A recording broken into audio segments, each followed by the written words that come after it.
आता बराबर सकाळचे 7:30 वाजले तर तरी बी आम्ही ऊस तोडलाच नाही. ऊसाला आज आम्ही हातच लावला नाही. कसा हात लावायचे ते तुम्ही सांगा.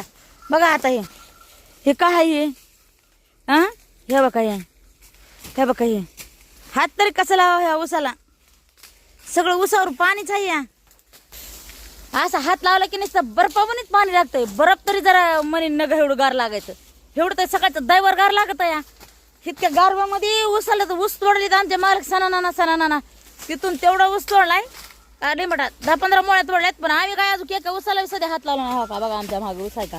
पोरगा सध्या नाही, पोरगा पण आता चालाय तरी अजून मी त्या काय ऊसावरलं पाणी खाली उतरायचं नावच घ्यायला गेलं या. कसं करावा हा हा हा. आम्हाला बी दम आहे. आम्ही बी दम खाल्ल्याशिवाय ऊस तोडीत नाहीत. पण ते गार व्हाय त्याच्यापाशी दम खायसारखंच नाही. काय करावं तुम्ही